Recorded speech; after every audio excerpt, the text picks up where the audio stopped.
of reading at home. Oh, that voice is so terrifying. Anyway, it sounds a little bit sort of not clinical, but it sounds like something that maybe might be a lot of effort. But hopefully it's not. And it's probably something that a lot of teachers and a lot of parents and guardians are already doing at home anyway for the teenagers that they care about, is the way that I like to put it. As Aoife was saying when she was introducing me, I am an academic, but I'm also a facilitator, so I do know that things have to be easy to do. And teenagers can be hard to motivate sometimes. And maybe it's not even a case of motivating, maybe it's just finding that spark. That's what we do basically here at Children's Books Ireland, and especially in terms of the book doctors. We talk to a lot of young people about what they like to read, but also what they don't like to read.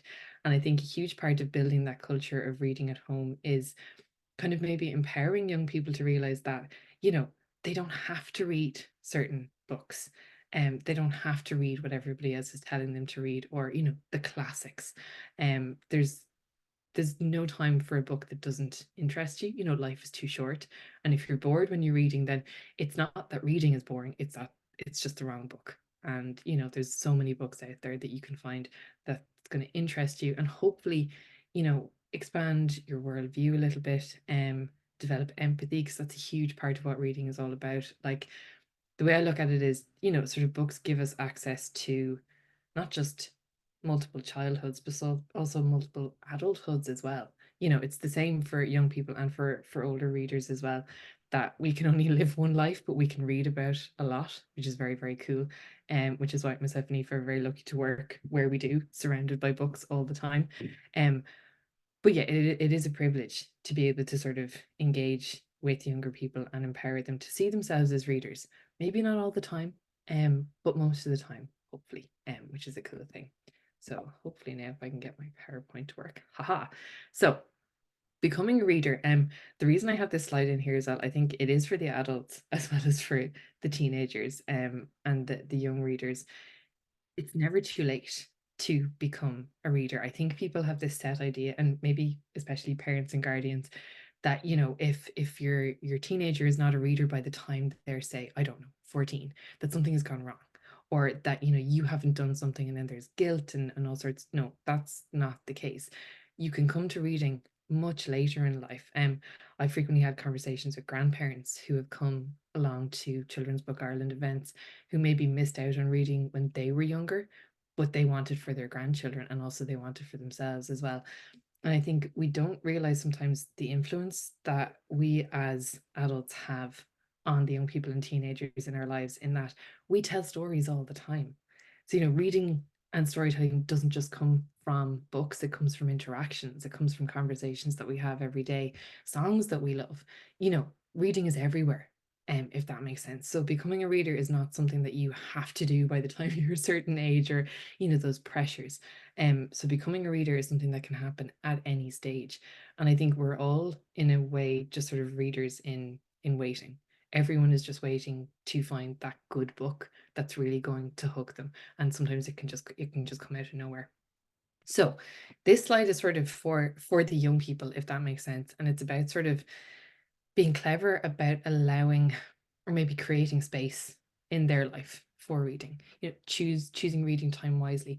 If you have a teenager who's a night owl, maybe going to bed with a good book is the way to motivate them. To say, maybe to spend that time winding down at the end of the day, when you've done everything in school, you've done your extracurriculars, all that stuff.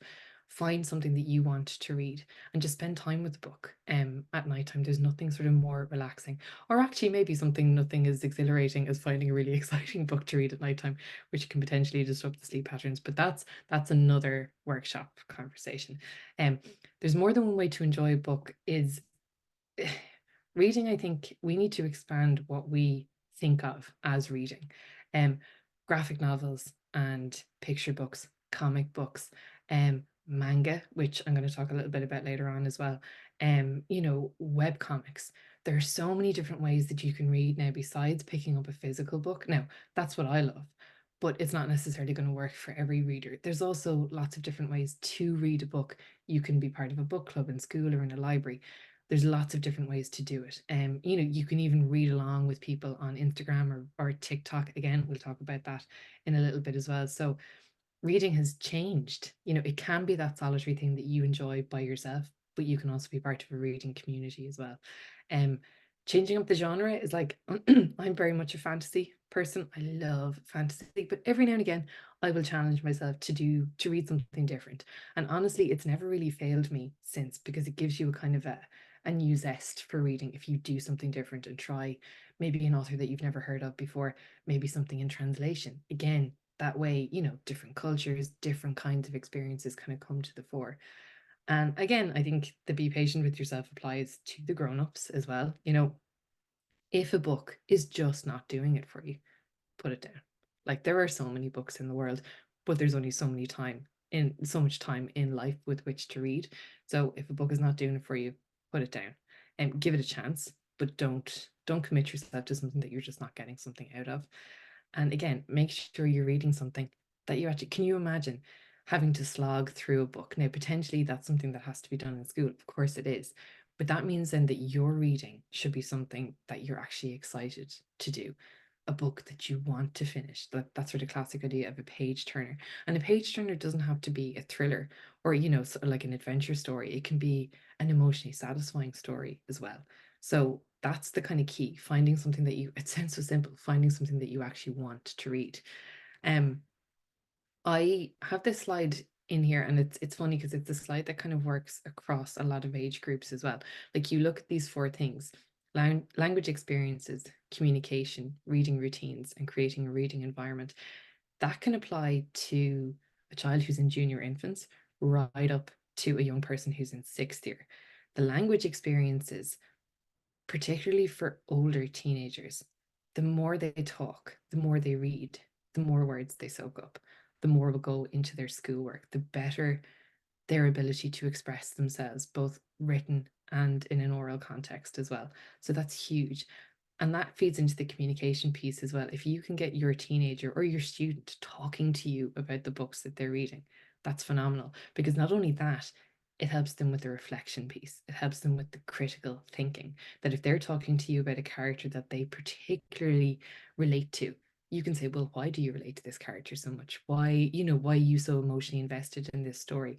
And they think about it. So that's where the communication piece comes in. And I think reading routines can really help. Like, teenagers and young people have such busy lives. And I think when they're not doing something, they really want to do nothing. And that can be very unstructured.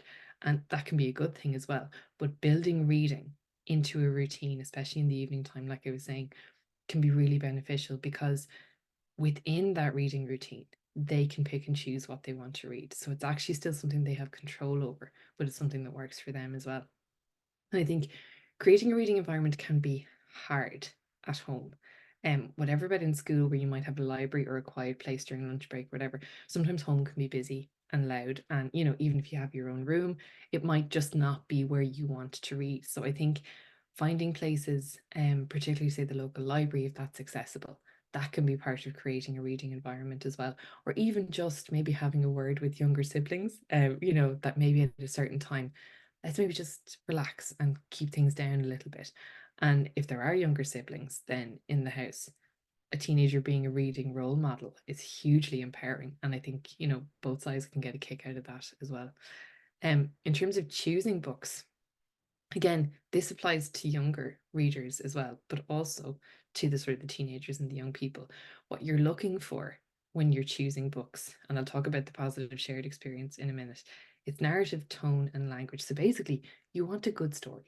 Like, if the story isn't good, there's no point in even starting. With the tone, especially these days, there's so much sort of, teenagers are exposed to so much. Like, I don't know how they can filter it out some of the time, and sometimes they can't, especially in terms of like social media, everything that's going on in the world at the minute. So if you know that your particular young person is sensitive, well, then maybe what you're looking for in tone is lighthearted. Maybe you're looking for a contemporary book that talks about sort of school experiences or friendships. Not that things aren't emotionally mature, or that the content isn't there, but that the tone never gets too heavy or too involved, if that makes sense. Or again, if you know that your young person can maybe cope with those more mature texts that that really get into that kind of emotional side of just growing up and being a human, then again, that more serious tone could work as well. And with the language, basically the best thing I ever heard about what makes reading important is we want to read a book that asks something of us as a reader and that we get something out of as well. So it's almost like a two-way relationship between us and the book. So the language has to be accessible, in that there's no point in reading a book that's just too hard or too complicated, or has too many notions basically. But you want the language to be challenging too. It's fine to read at a certain level for a while, because even teenage readers can feel comfortable, and once we're in our comfort zone, that's great because we're kind of open to reading experiences. But past a certain point, you do want the language to be, challenging, to be expanding their vocabulary range as well. And I mean, that's one of the great benefits of reading for joy and for happiness, in that you have all of these extra benefits that don't even feel like work. Um, so finding that balance between the story, a good story, an appropriate tone, and accessible but challenging language, can be hard. But when you have those three things maybe to explore, it can help make the choice a little bit easier. And the reason I put in a positive shared experience, again, that people associate that maybe with younger readers, and with sort of, parents and guardians reading to younger readers, or teachers as well. But older teenagers love that shared experience as well. And again, this is something that I'm just going to put out there. One of the loveliest things that can happen is if you are reading the same book as the young person in your house, and you can just have the chats with them. Sometimes it's not possible. I know, like, everyone is busy, and sometimes you might just be reading your own book, which is fair enough. But being able to have those sort of shared experiences, be like, oh my God, yes, did you get to that page? What did you think when this happened, or when that character said whatever? That can be really, really lovely. And it can be a really lovely way to bond as well. As you realize that your sort of teenager is exploring new ideas and new concepts and new sort of ways of being in the world. So, I'm actually just going to move the Zoom thing now as well. It's getting in my way, so I can't actually see my own slides now. So these are sort of our reading guides. Essentially, it's part of all of the stuff that we have on our website. So Reading Matters is basically the best of what was published in 2003, sorry, 2023, and it goes from 0 to 18, so it's age banded right the way up. So really and truly, you're looking at sort of 14 plus, for teenagers and sort of young adults as well. But you know that if it made it into the reading guide, it is a good book. They do not get in there otherwise. We don't put books into our reading guides for the sake of it, so you can trust that. And our sort of team of reviewers who've worked to put it together. Picture this is picture books and graphic novels. And again, that's picture books and graphic novels are a really cool way to get maybe reluctant readers or struggling readers engaged in stories. But they're not less work. And I think, again, expanding what we think of as reading, the interaction between images and text in picture books and graphic novels is really complex. So if you can sort of put it to the teenager, the young person in your life, that taking on a graphic novel is actually a really, really complicated and sophisticated way of reading, then all of a sudden maybe it empowers them to see themselves as readers. Whereas if they're struggling with dyslexia or some other kind of learning issue, they might not see themselves as readers. But comic books and graphic novels can be a great sort of leveler, if that makes sense. They can sort of even at the playing field a little bit. And Free to Be Me is a super collection. It's basically inclusive and diverse of books. Just so many different experiences, different families, different identities, different ways of being again. And that can be, well, sometimes we might not be able to find the book that really represents us and our way of life. We can see other ways of life represented in stories. And that's huge because, again, it builds on the empathy piece and on our ability to sort of express ourselves to the world, which is essentially what reading is all about. The way I look at it is reading is almost like learning how to tell your own story by reading other people's stories. Now, and again, on the website, we've worked very, very well. I say we, thankfully, it was not me because the website would not be very good if it was me working on it. But this is sort of how you search through the website. So essentially, you can do that as the adult, but also the young person in your life might think, oh, I really fancy reading something in the horror genre. And I really don't know where to start. I've never read anything like that before. they can go to the website and just have a poke around and see what they can find. And it'll lead to more and more recommendations. So there's so many ideas there for reviews that are really, really up to date as well. This is a very cool thing as well. Paper Lanterns was started back in 2020, and it is a journal.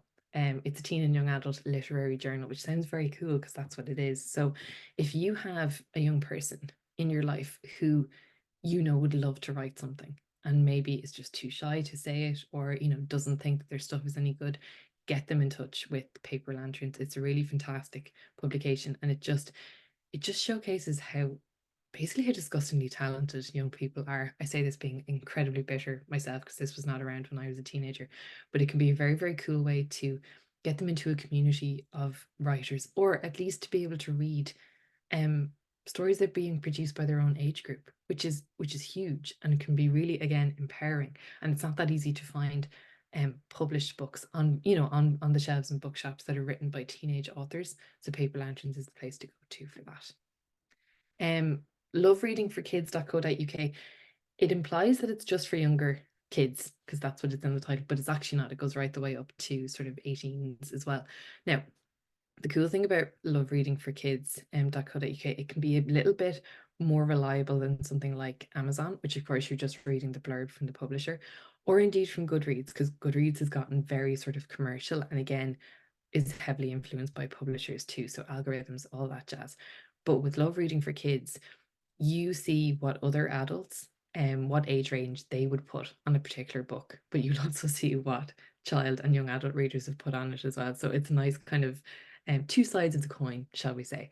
The reviews are always great, and again, they will give you more recommendations for stuff that if you've read this, you might like to read such and such. It's a really, really super website. So, like I say, ignore the kids part. It's actually for all ages.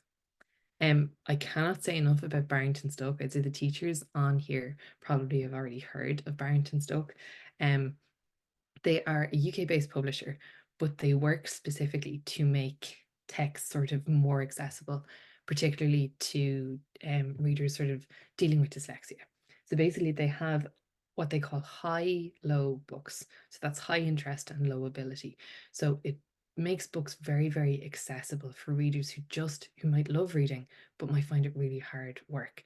So, say of Mice and Men here in Animal Farm, they have adapted those to make them more accessible for those kinds of readers. And something like The Starlight Watchmaker is an original Barrington Stoke, if that makes sense. So they really do work with very famous, very established authors.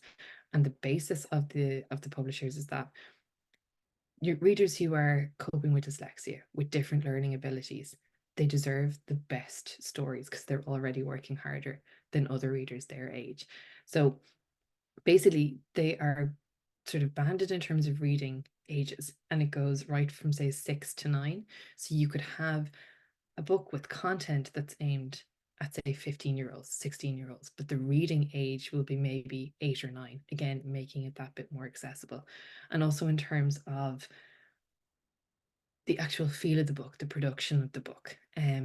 Their paper is made with a color that emits less glare. Again, that can help with readers who are living with dyslexia. The fonts that they use are very dyslexia friendly too. So it just makes everything from the sort of the tangible like experience of reading the book to the actual content itself much more inviting, I suppose, and less of a job, because we don't want reading to be a job. And the great thing is you can access the website sort of as a parent or a guardian, or as a teacher or a librarian, or as a book professional as well. So they have kind of different tabs or access points onto the website. And you can download examples of what the different reading ages are if you don't know what your young person is sort of at the minute, and you can work with them to figure out what kind of stories they might like to actually look at. An awful lot of websites, a awful lot of libraries in Ireland stock Barrington Stoke books, and I will get onto the libraries in a minute. But if you walk into your local library and you can't maybe see the Barrington Stoke book straight off the bat, just ask. And if they don't have them, ask them to buy them in for you, because you can do that in your library. Just say, if you have a young person who's, living with dyslexia, wants to be a reader but is struggling, the library is the place to go to help with that, and particularly in terms of Barrington Stoke. So Bookshare is a fantastic resource. And I suppose, Eva, you would know a fair bit about this, having worked with back when they were at the NCBI and now Vision Ireland. So basically, Bookshare Ireland is a resource for audiobooks, and it goes right across. It's not just sort of fiction and reading for joy, I suppose. It's actually educational text as well. So it's an incredible resource for young readers, but also for adult readers as well. So it's audiobooks, which makes things very accessible to people who are living with different types of vision problems. And it's just a very, very cool website. I mean, audiobooks are also just the most phenomenal way to get very, very busy young people into reading books. Now, personally, audiobooks don't work for me because I zone out unless I'm actually doing the reading myself. So, but for other people, that sort of audio, that oral element really, really works and gets them hooked into a story, particularly if the voice actors are good. So Bookshare is a fantastic resource. Now, this slide is a little bit not controversial, but I'm probably not, to be honest, the best person to talk about book talk because I am not on TikTok. Because if I was, I would never get any work done for probably precisely this reason. But we talk to an awful lot of publishers in Children's Books Ireland, and they will say that a huge amount of their sales now come from hype on book talk, essentially, where sort of, influencers and communities of readers can just come together and talk about the books that they love in a very, I suppose, organic way that maybe wouldn't have been available to certainly not teenage readers even 10 years ago. That idea of their voice and their opinions of books. It depends on how much you want your young person to be involved in social media, but this can be a more wholesome way of them engaging with it.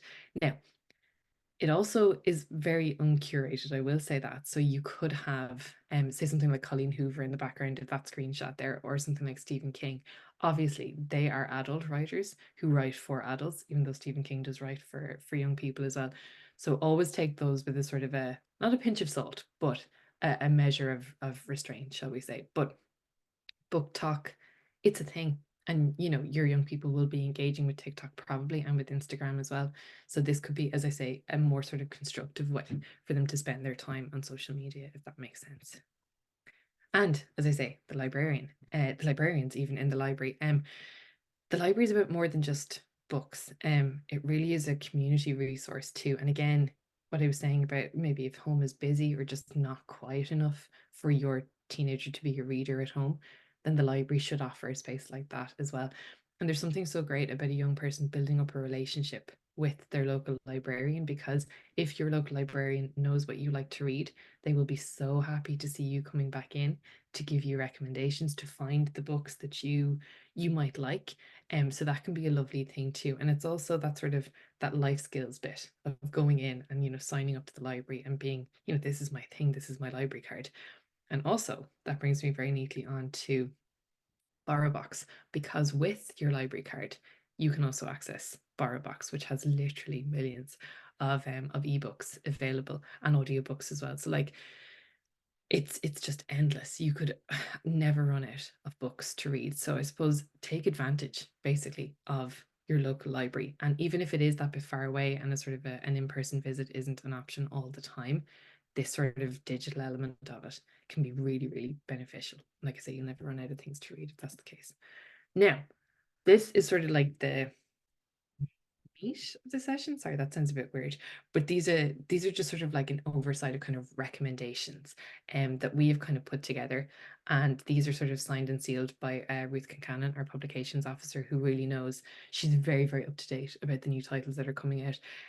Myself and Aoife were just chatting before the call started, and my sort of comfort zone in terms of books would definitely be 80s and 90s, but Ruth Concannon is thankfully a little bit more up to date. But that does allow me to say, if there was a book that you read when you were 14, 15, 16, 17, whatever, that really made an impression on you, why not talk to your young person about that book? If it made an impression on you, it made an impression on you for a reason. And it would be very cool maybe to have that young person read the book now from their point of view, from their experiences, and maybe for you to reread it and rediscover why you liked it so much in the first place. So while these are very, very up to date and some of them are only just out, there's no harm in looking back, to older books maybe that are higher up on the bookshelf. That can be a really lovely piece as well. So this idea of sort of trends. Basically, murder mystery thrillers are huge. Ravina Guran is a fantastic author. She's basically, I suppose, Agatha Christie for teenage readers. She's phenomenal. But that sort of genre is huge at the moment, as well as LGBTQ plus stories. It's so lovely to see so many different representations of that available now. Even 5 years ago, those kinds of books just simply weren't there, and now there are more of them, which is super. And horror. Horror is a huge thing among teens. I do not understand it myself. I do not like to be scared. As I say, I'm much more of a fantasy person than a horror person. But again, if your teenager likes horror movies, why not get them into horror fiction as well? So play to their strengths, if that makes sense. And like I say, we'll get a little bit stuck into some more recommendations now. So these are some Irish authors who are not only sort of current but also fantastic. Clara Kumagai's Catfish Rolling is wonderful.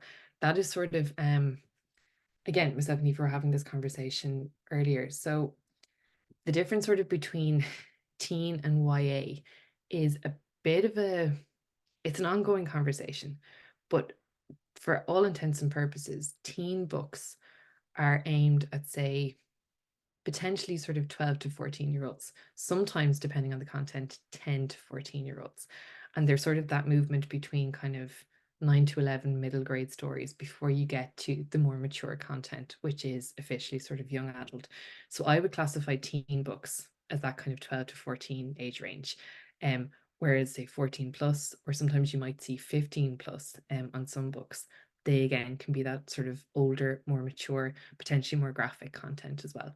So again, that's where researching books on websites will do a certain amount for you, absolutely, but also chatting to your librarian too, who odds are they will have read the books, most of the books that are on the children's and young adult shelves as well. So have conversations with people if you're unsure about maybe recommending or getting a certain book for your young person.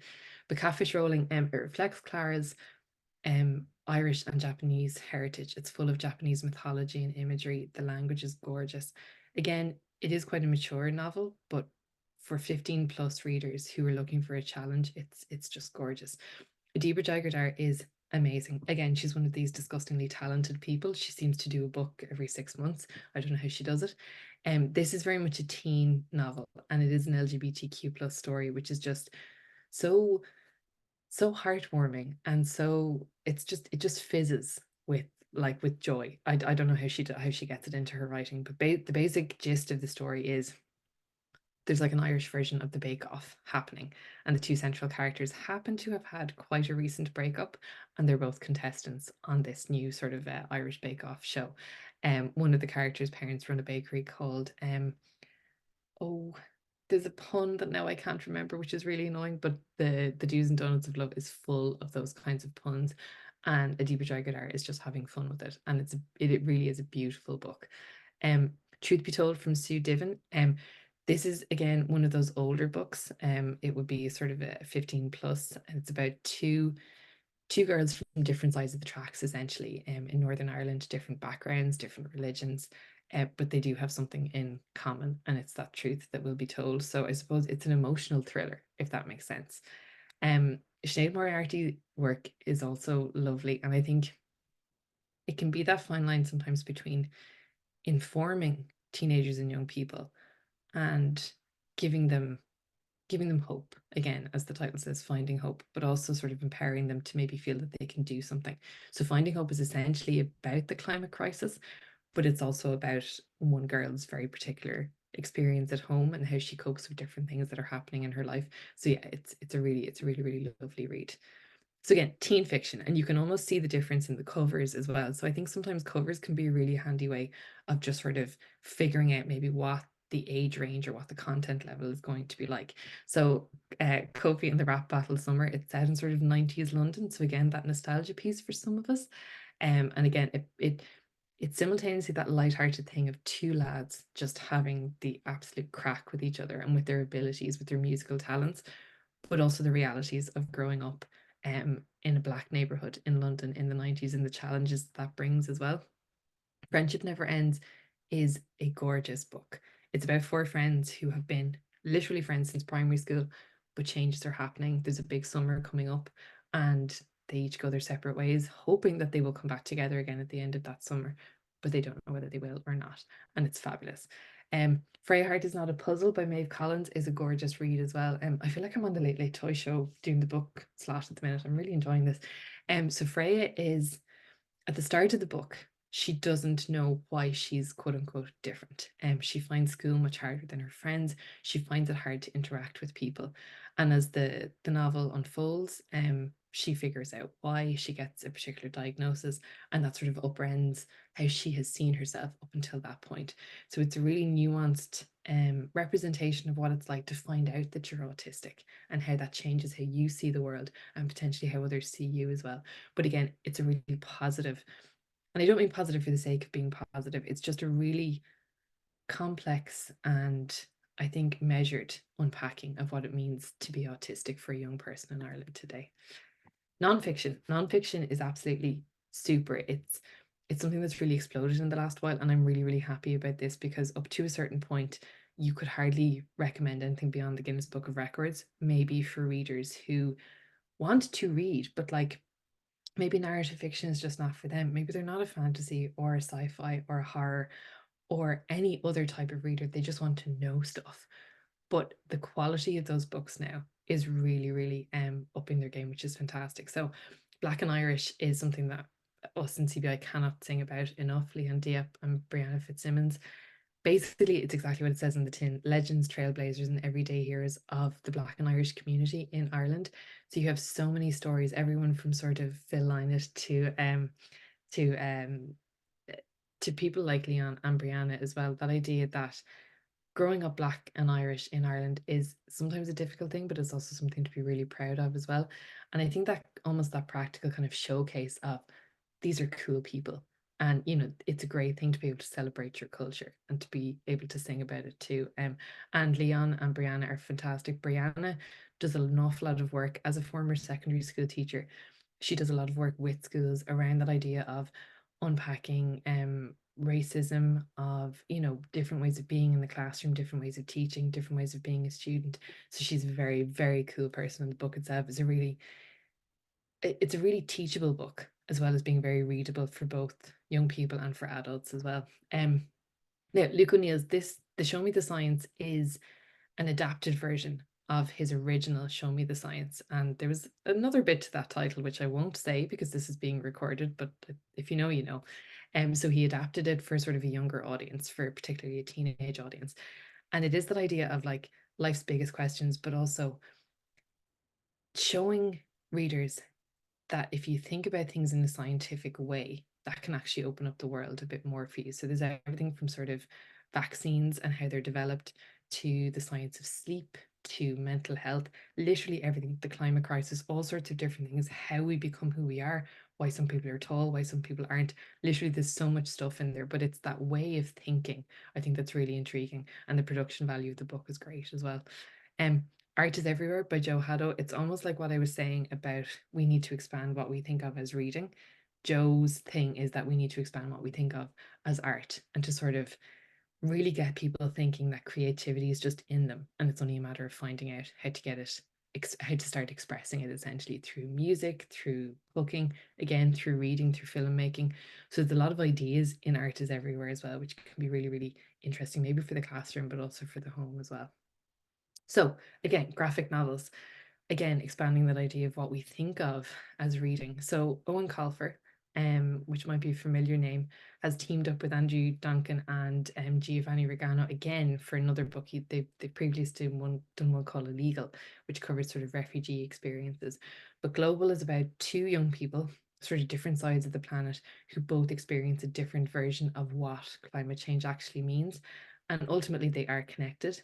And it is, again, importantly, that idea of hope. Yes, it does look at the face of climate change and the experience, and the trauma of climate change essentially, but it does leave the reader with that sense that things can change, that we're not all, we are in it together kind of thing. And I think that is important for this age group as well. And then for the soccer people, I know absolutely nothing about soccer apart from the fact that Everton lost 6-0 to Chelsea yesterday, which even I find astonishing. Kwame Alexander is a fantastic writer. He works in different types of genres, but he's particularly good in sports books for young boys, for teenage boys who need that sort of, maybe that tapping into their hobbies to get them hooked into books. So it's that combination of sport and graphic illustrations, which can really, really work. And Eva Dooley is fabulous. She's an Irish author and artist as well. And Finding My Voice is again about that sort of representation of neurodiversity. How does that work in school? How does it feel to be somebody who feels different from other people? How do we negotiate friendships? And it's just a very, very cool, lovely, endearing, kind of wholesome book about a particular girl's experiences of finding out who you are and learning that you can be proud of yourself as well. So Eve is a really, really cool author. Um, Poetry and verse, the way I used to pitch poetry at book clinics when I was talking to children and young people is that, especially if you are living with dyslexia or a different type of learning ability or issue, poetry can almost be like going to the gym for your brain, in that you might think that it's easy to read, but it's not, because it gets you thinking, and it really sits there. It makes you work. So teen poetry and verse novels have again shot through the roof in terms of their impact as well, but also how many are being published, and it's fantastic. So Nikita Gill is a wonderful poet, and these are the words as a very sort of kind of maybe a conversation from her to young girls who are trying to navigate the world, figure out who they are, all of the pressures that society and various other things put on them. So it's a wonderful, again, yeah, fearless verse novel about finding your voice, but also about sort of figuring out who you are, maybe in the midst of other pressures between school and social media and everything else that teenagers have to deal with these days. Again, another one by Kwame Alexander, this time about basketball, but not just about sport, about the relationships that we form through sport, but also what sport lets us talk about. And of course, I'm talking about sort of teenage boys and the men in their lives as well, who can sometimes find it hard to have conversations. But Kwame Alexander is fantastic. Louisa Reed's Gloves Off.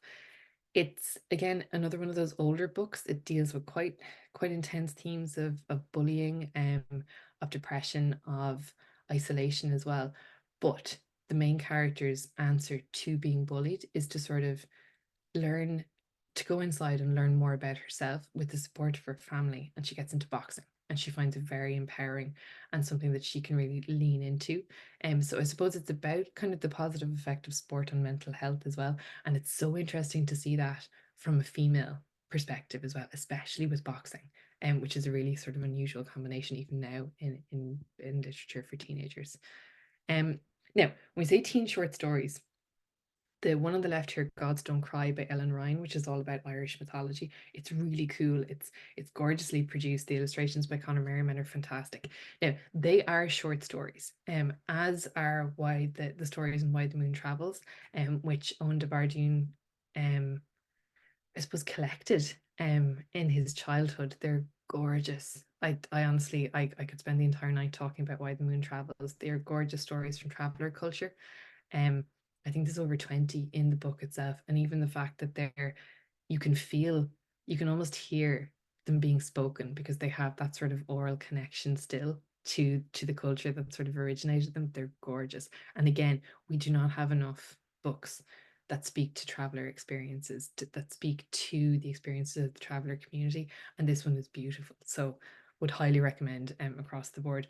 But those two are books of short stories, if that makes sense. But Welcome to Camp Killer is a short read, if that makes sense. So again, it's that sort of like horror thriller, kind of tongue-in-cheek sort of vibe. But that's a short read. And again, those kind of shorter books can be really, you can just dash them off. You can read them sort of at speed. And also a really thick fantasy book, of which there are many now for the YA audience. They can be quite daunting, maybe to readers who, again, would like to read but just find it a lot of work. So those sort of short, sharp books can be really, really cool to get people reading. And then, you could read 3 of them in a week and feel really, really, really good about yourself as well.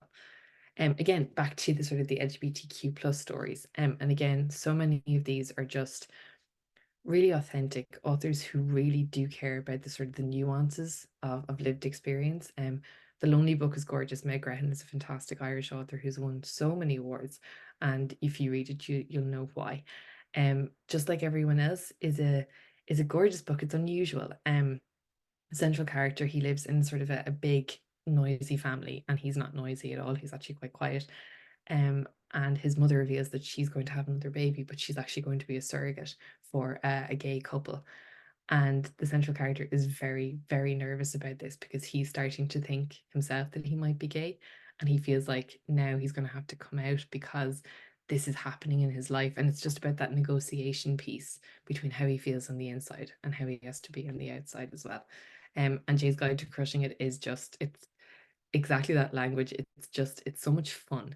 And I think these stories are really valuable for all young people to read because again, it's that immersion and empathy piece, that empathy building piece that just lets you experience different ways of being in the world. And that's what reading can do for us. Um, Murder on a School Night, again, more sort of, this is like the older end of the young adult fiction. So we're talking like 15 plus. Murder on a School Night is so much fun. I read this and devoured it. And again, murder can really cramp your style. That's a sort of a pun on a scene that happens in the book, which I will not go into again, but incredibly funny, very tongue in cheek. Shirley Ann Macmillan's Grapefruit Moon is gorgeous. Again, it's very, very emotionally relatable. The characters are very well drawn, more challenging maybe emotionally than something like Murder in a School Night, which is very sort of, um, murder again orientated. And Promise Boys is the same as well. It's that sort of dark academia that again seems to be sweeping book talk, but also dealing with institutional racism as well. Promise Boys is set in a school in America. The headmaster ends up murdered, and three boys are sort of collared for the crime, and they all happen to be African American. So it's the aftermath of that and how the boys cope with trying to prove their innocence. And again, nuanced but good fun at the same time. There's a good balance to it. I'm keeping an eye on the time. We will get there. We will get there, Aoife. I promise we'll have time for questions. Again, more nonfiction. These are actually really important books. The Cash is Queen one. I've never come across a book like this before. It's basically sort of communicating to young girls how to be confident with money, and I suppose how to be self-reliant and independent, and sort of not essentially teaching them the value of money, but that idea of the systems of how the world works and how the world is sort of structured, like, essentially around money, and that not essentially that capitalism is power, but empowering girls to see the value of their own labor and the value of their own thought process as well. And it's just very, very practical, but it's an unusual book, and I'm really glad it exists, if that makes sense. Because like I say, I'd never come across one like it before, and I certainly wish I'd been able to read it as a teenager. Mental Health and Me is a really interesting book as well. It originated as a sort of an animated documentary series on the BBC, and it was animated so it could sort of preserve the anonymity of the teenagers who had participated in it, but in a way that actually just made it more accessible, which is what animation kind of tends to do. So there is that sort of the partnering of the documentary as well, but it's just very accessible, um, very realistic, and I will say gritty, but also positive explorations of mental health and what that can mean for different young people.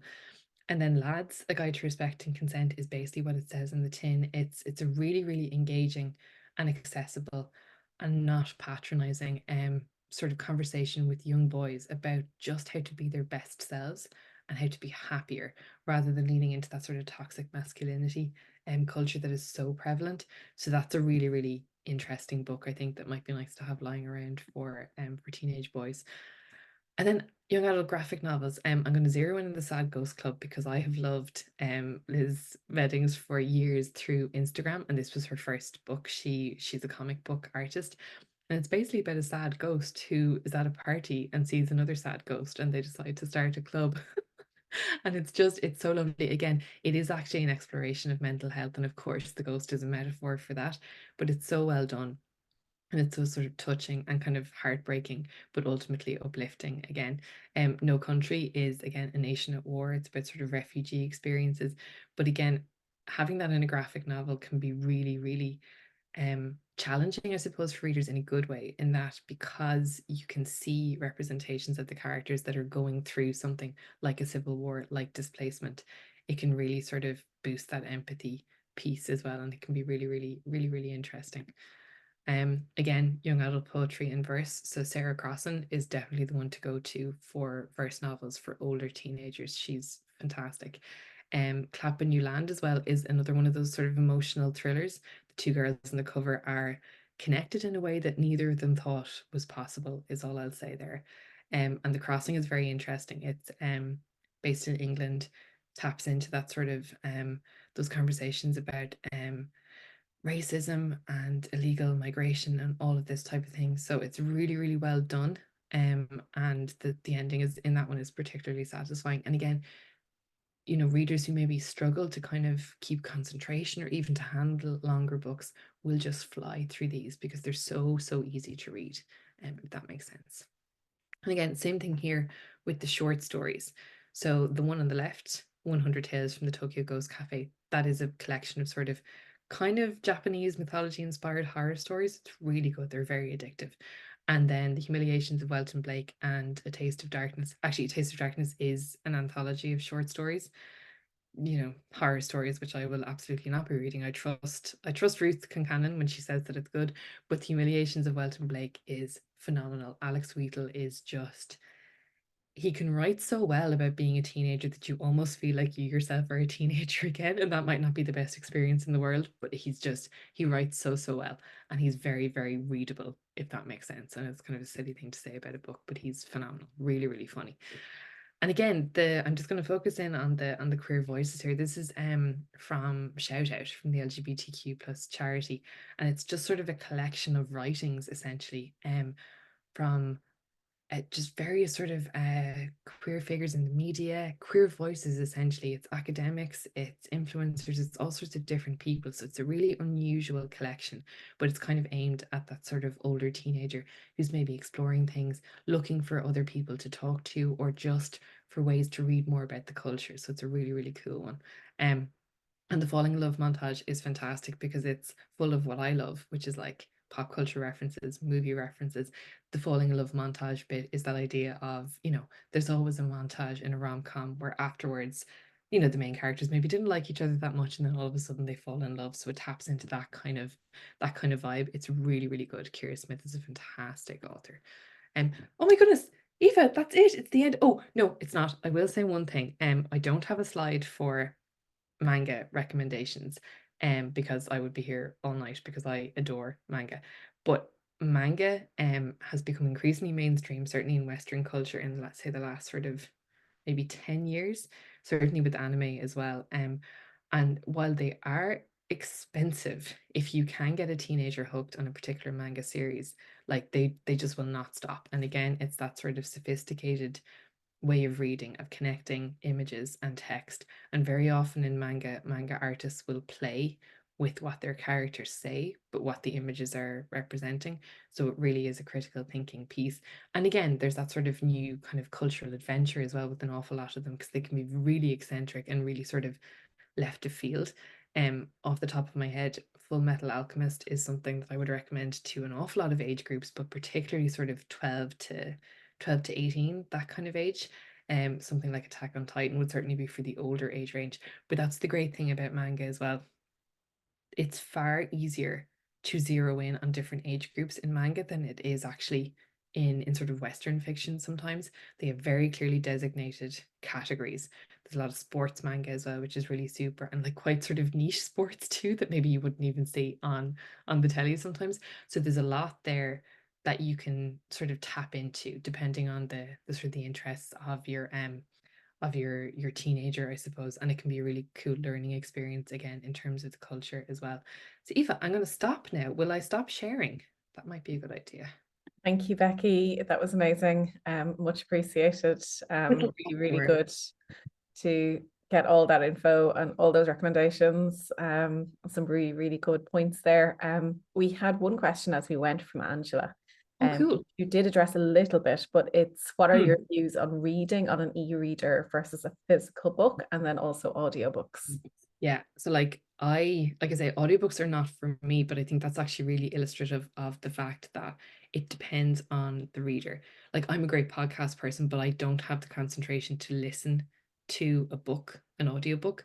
But the flip side of that is a teenager might not have the concentration to physically read a book, and yet listening to an audiobook can just allow them to relax completely, especially if, like I say, the narrator or the voice actors are good.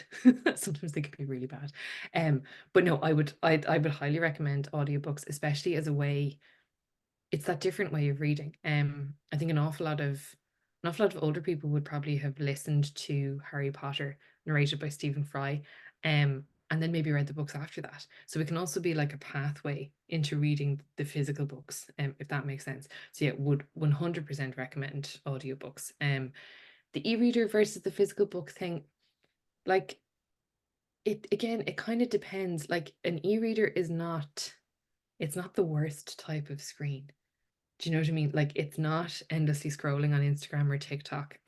You are doing a thing on a screen and you are reading. Now, there are studies to say that young people don't enjoy reading on a screen as much as they enjoy reading on the book, reading an actual book.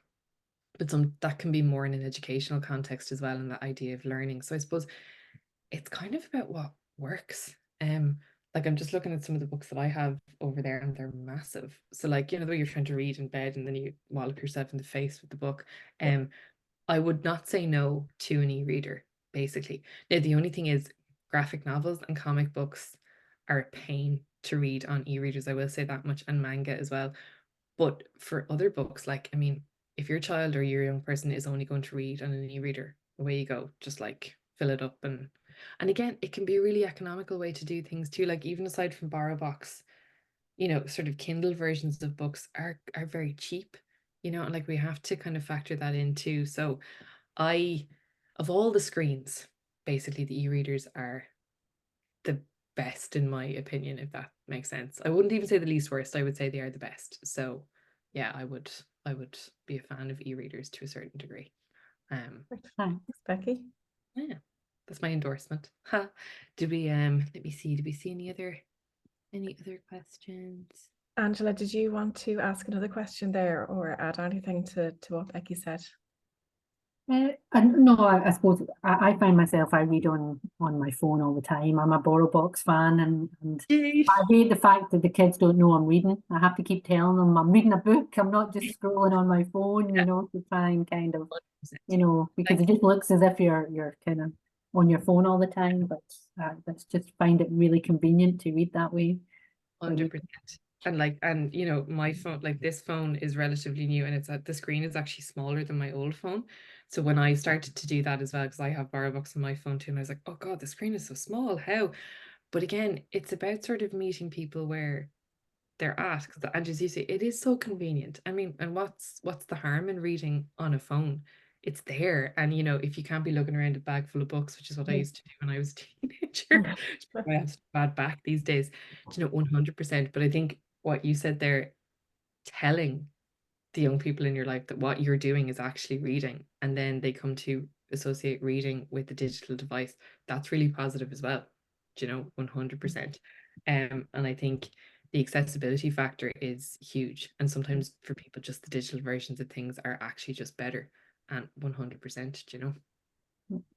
So in the town I live, we've just recently had a library open. So Mhm. which is brilliant. I love libraries, but it's a hard thing to get teenagers to think libraries are cool places to go, and that's kind of, They, the school is trying to bring them, the secondary school and mm, stuff. But I don't know if there's any tips on how to make libraries sound cool. I know. And this is the thing, because I was like sort of not the abnormal teenager, but I was the one who always wanted to go to for obvious reasons, hence the line of work that myself and Aoife are in now. But I think if certainly, and I won't say this is a problem, but this can come up in terms of libraries, that the services are often not homogenous. As in, I'm really lucky in my hometown in Wexford, the librarians in there are amazing, and while they go out of their way to welcome young people in, they have a YA book club. that they run twice a week. Actually, it's not, sorry, twice a month. It's not even monthly. But I know that that kind of thing is not available in all libraries because, again, librarians are stretched too, and some of them actually maybe don't have the confidence to read sort of young adult books and engage with children's literature as well, kind of thing. So the teenagers in my local library are really, really lucky. But I guess it's that kind of thing of, if you can get them to realize that sort of community piece is cool. Like, sometimes it's almost like a subterfuge thing, that if they're doing something for school, oh, the library might have resources on that, which the library will, because obviously it's about accessing information and that sort of knowledge sharing piece as well. So if you can almost get them in under false pretenses and then be like, oh wow, look, there's other stuff in here, particularly the graphic novels and comic books. Libraries, to be really fair to them, have made a huge effort, even in the last sort of like 5 years, especially actually during the pandemic, to get more graphic novels and more comic books in, because they want young people in as well. It's almost like it's not a good use of the space unless there are young people in there, and just literally roaming around and rummaging through the books. But I think if you can, and you're saying it's a new library, Yeah. It's very get it. small though, it's very small library. And yeah, and this is it. Like, I mean, I've done book clinics in libraries that, are smaller than my kitchen, and my kitchen is not massive, like, and again, you're like, I was talking about sort of quiet spaces. And if only two people can fit in the library at the same time, they're not really reading spaces, they're forgetting the books, kind of thing. So I think if you get the chance to go in and see what, I know this sounds a bit funny, to see what your librarian's interests are, and you'll find out fairly quickly if they have that sort of graw or that passion for young adult Yeah, books, for children's books as well. 100%, and tap into that too. And as well, like, there's all sorts of stuff that goes on in libraries that people potentially don't realize. And I didn't know this until I did a stint working in a library a good few years ago now at this stage. So many different clubs will find spaces in libraries, because obviously the space is free. yeah. So there's so much stuff going on that in a weird way has nothing to do with books and yet is surrounded by books. If that makes sense. There is a crochet club, a gardening club, two book clubs already kind of started in it. Oh, The cool. town I'm in is just crying out for some Yeah. community space because we don't have much. So Yeah, that's taken off. 100%. And I think, like, if no more so than, like, if the librarians know that the demand is there, they really will try and step up, and start a book club, or start something that maybe might, like, they could screen films, they could have a film club. Yeah. There's lots of ways to kind of, as you say, try and make libraries cool. Yeah. But just let them know that you're interested, and they Yeah. really will, they'll help, if that makes sense. Yeah, I'll do that. Thanks. Thanks, Angela. Mareed, have you anything you'd like to ask? Yes, please. Oh my God, I'm just overwhelmed with all the books. Like, there's so many books I want to go and read now. It's like, how am I going to, like, it's amazing, like, to have, like, because we were thinking about how are we going to think about books, for the next installment, and Yeah. there's so many books there already. It's absolutely amazing, and it caters to so many people. I'm sorry I arrived in late. Oh, don't worry. Like, my kids had an appointment, and then my computer wouldn't work, so now it's on my phone, and I can't work Zoom properly on my phone. The usual. But I'm actually I'm in a place as well that's just opened a new library in Enfield. I'm wondering if Angela is in Enfield as well. I am Marie, yeah. I'm great. I teach in a school. But we've been trying to bring the students up and down, and we just have 3 classes left. But the 2 librarians that work there, they're absolutely amazing, and they couldn't be more welcoming to the I kids. would agree with that 100%. Because there's one lady there who used to work in the Trim Library, and we used to live in Dublin ourselves, then we moved out.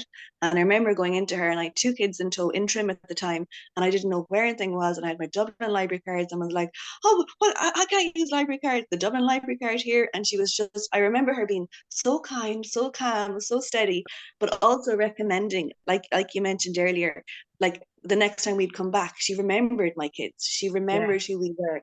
And they were only like 2 and 4 at the time. It wasn't like, I didn't expect her to remember, but she's there, and they're phenomenal. Like, I do agree that the space is quite small, but we have got loads of resources thanks to Children's Books Ireland. So hopefully there'll be with the library will be officially launching in the 10th of May is what we're hoping for, but that has to be finalised, and we'll have to chat to Aoife about that first. Yeah. But it was just wondering, is it okay to will we have access to this presentation to share with parents so that they'll be able to go and look at those books? Because I'd like to put it up on the website, because when it's so specific, it's so accessible, and the more that it's accessible, like the students at school, they're so excited about it. Like there's a library committee, and they're doing up their little booklets, and they're using the resources and the manuals that you gave. And there's one other tip. Is that okay to post it on the website or to post it on Instagram? Is that all right?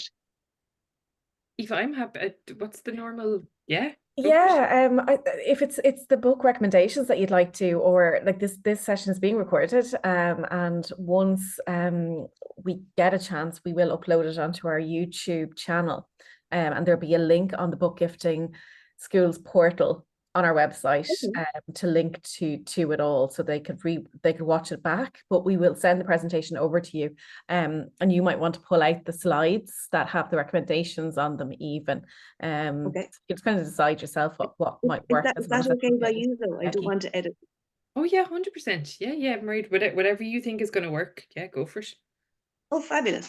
And just the other thing, you know, with the age group. So obviously, so we've got first year to TY at the moment.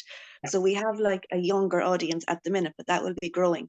And the girls in the committee asked me to ask, how do you best, they were thinking of getting parents to sign some kind of consent form that they're, you know, to access the books. I don't know if this is the right session to talk about this in. You know, it's really interesting though, because like that's something that I would come across this in book clinics. So basically, like book clinics, book doctors from Children's Books Ireland would talk to children and young people as well about books and make sort of reading prescriptions, right?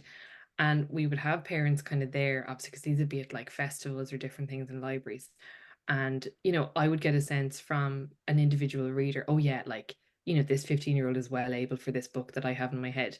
But of course, when you have a library, then you don't have that kind of one-on-one interaction all the time. So I think that's actually a really cool idea that the girls have come up with, in that, you know, it's kind of given them as students and as readers a bit of kind of agency, as in, look, you know, we're going to read these books. You've given us permission and you're sort of trusting us to kind of, I don't mean self-censor, but like, you know, to read responsibly as we're going along. Because like that's, you know, that's how I would have grown up reading, as in I would tackle books that sort of language wise were quite challenging. And then if I came across content that I knew was maybe too old for me, that was the agreement. I would stop reading and maybe wait till I was a bit older to come back to it.